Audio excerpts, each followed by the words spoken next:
Good morning, welcome back to my channel GS world group Sandesh. आज हम लोग 2 अगस्त से करंट अफेयर से कुछ महत्वपूर्ण प्रश्नों की व्याख्या करेंगे। The light be carry, the light be carry किसकी पुस्तक है? द लाइट बी कैरी किसकी पुस्तक है? यह है मिशेल ओबामा का, मिशेल ओबामा। और बिकमिंग भी उनकी पुस्तक थी, मिशेल ओबामा की। बिकमिंग भी किसकी पुस्तक है? Michelle Obama. और मिशेल ओबामा द्वारा लिखित पुस्तक में क्या है? नई कहानियों की एक श्रृंखला और परिवर्तन, चुनौती और शक्ति पर अंतर्दृष्टि प्रतिबिंब शामिल है। और मिशेल ओबामा कौन है? मिशेल ओबामा यूएसए की पूर्व प्रथम महिला हैं। मिशेल ओबामा कौन है? ये अमेरिका के भूतपूर्व राष्ट्रपति बराक ओबामा की पत्नी है। बीनबेक्स 2022 युद्धाभ्यास भारत और किस देश के बीच शुरू हुआ है? ए वियतनाम। यह युद्धाभ्यास कहाँ आयोजित किया जाएगा? हरियाणा के पंचकुला के चंडी मंदिर सैन्य छावनी क्षेत्र में आयोजित किया जाएगा। और इस अभ्यास का विषय क्या है? यूएन के शांति रक्षक अभियान के अंतर्गत इंजीनियरिंग कोर और चिकित्सा दल की नियुक्ति और तैनाती। इसमें भारत के 105 इंजीनियरिंग कोर्स के जवान शामिल हो रहे हैं। बीमबेक्स एक्सरसाइज वियतनाम के बीच में होता है। इम्बेक्स एक्सरसाइज किन देशों के बीच में होता है? तो भारत और किसके बीच? भारत और म्यांमार के बीच में होता है। वरुण युद्धाभ्यास किन देशों के बीच में होता है? तो वरुण होता है भारत और फ्रांस के बीच में। मैत्री किन देशों के बीच में होता है? तो मैत्री होता है भारत और थाईलैंड के बीच में। धर्म गार्जियन सिन्यू मैत्री युद्धाभ्यास किन देशों के बीच में होता है? तो भारत और जापान के बीच में होता है। कोंकण मिलिट्री एक्सरसाइज किन देशों के बीच में होता है? तो भारत और ब्रिटेन के बीच में होता है। इंद्र युद्धाभ्यास किन देशों के बीच में होता है? तो भारत और रूस के बीच में होता है। भारत के किस समुद्री जहाज ने समुद्री साझेदारी सैन्य अभ्यास MPX में भाग लिया? तो INS तर्कस। ये भारत और फ्रांस के बीच युद्धाभ्यास हुआ है। और कहाँ हुआ है? उत्तरी अटलांटिक सागर में। उत्तरी अटलांटिक सागर में ये युद्धाभ्यास आयोजित हुआ है।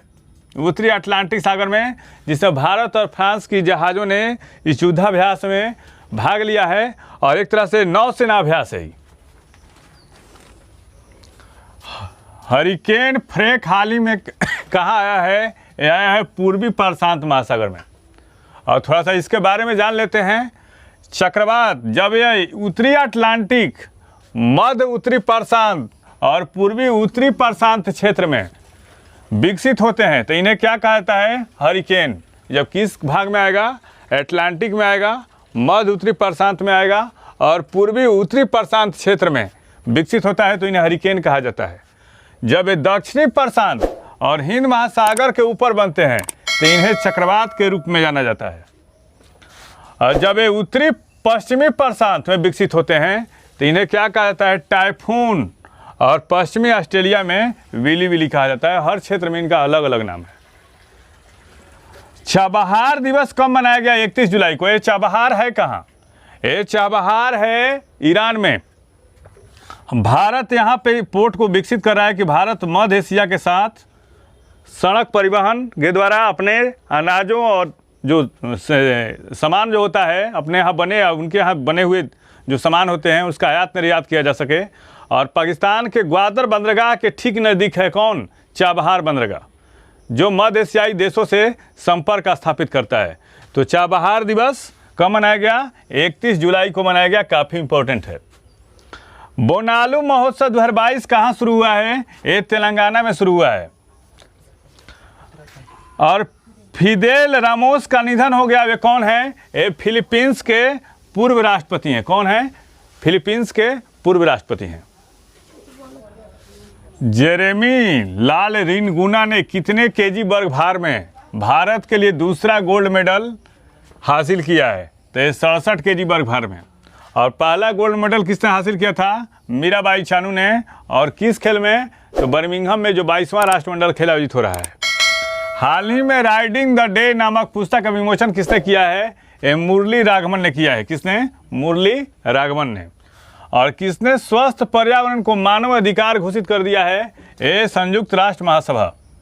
आप लोग कमेंट बॉक्स में बताइएगा कि संयुक्त राष्ट्र संघ के महासचिव कौन है और कितने देश हैं। नेशनल बुक ट्रस्ट का स्थापना दिवस कब मनाया गया? 1 अगस्त को। नेशनल बुक ट्रस्ट का स्थापना दिवस कब मनाया गया? 1 अगस्त को। और अल नजाह 4 सैन्य अभ्यास का आयोजन भारत और किस देश के बीच शुरू हुआ है? ये ओमान के बीच में हुआ है। ये तीसरा युद्धाभ्यास आज के सेशन में। इस अभ्यास का उद्देश्य भारतीय सेना और ओमान की शाही सेना के बीच रक्षा सहयोग के स्तर को बढ़ाना है। राष्ट्रमंडल खेल में भारत के लिए तीसरा गोल्ड मेडल किसने हासिल किया है? ये अर्चित शिवली 73 केजी वर्ग भार में। और भारत ने अब तक 3 स्वर्ण 2 रजत 1 कांस्य जीतकर कुल 6 पदक अब तक हासिल किए हैं। और राष्ट्रमंडल खेल कहाँ हो रहा है? बर्मिंघम में 22वां राष्ट्रमंडल खेल है। 1 अगस्त को भारत के किस क्रांतिकारी की पुण्यतिथि मनाई गई? बाल गंगाधर तिलक। इनका जन्म कब हुआ था? 2 जुलाई 1856 को। मृत्यु कब हुई? 1 अगस्त 1920 को। और बाल गंगाधर तिलक 3 लोगों का नाम आता है लाल बाल पाल में। एक है बाल गंगाधर तिलक, लाला लाजपत राय और बिपिन चंद्र पाल। ये जो है उस समय के जो होता है हार्ड लाइनर थे। चरमपंथी जो गुट था उसका हार्ड लाइनर थे। चरमपंथी गुट से मतलब उग्रवादी नेता थे लोग, बाल गंगाधर तिलक। और इन्होंने क्या किया था? 1893 में गणपति उत्सव और 1895 में शिवाजी उत्सव शुरू किया था। शिवाजी उत्सव शुरू किया था कौन? बाल गंगाधर तिलक ने। हाल ही में T20 में 2 लगातार शतक लगाने वाले पहले खिलाड़ी कौन बन गए? गुस्ताव मैकॉन। और किस देश के रहने वाले हैं? ये फ्रांस के रहने वाले हैं। हाल ही में मिंजर मेला कहाँ शुरू किया गया? हिमाचल प्रदेश में। और हिमाचल प्रदेश के बारे में जान लेते हैं। इस राज्य का गठन कब हुआ था? 1971 में हुआ था हिमाचल प्रदेश का। और हिमाचल प्रदेश की राजधानी कहाँ है? शिमला। आप लोग कमेंट बॉक्स में बताइएगा कि शिमला भारत की ग्रीष्मकालीन राजधानी कब बनी थी? तो ये 1853 में बनी थी।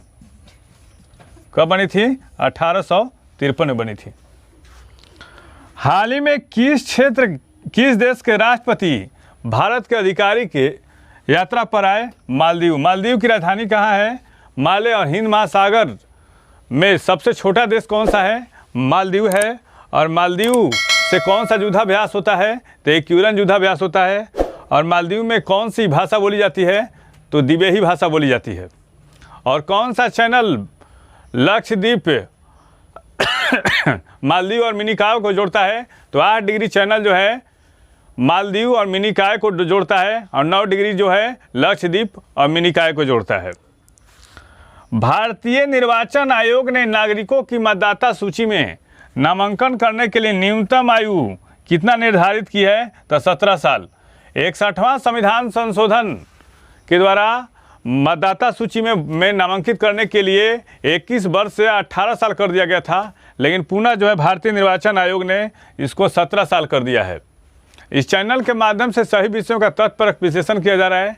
आप इस चैनल से जुड़िए, लाइक कीजिए, सब्सक्राइब कीजिए। Thank you.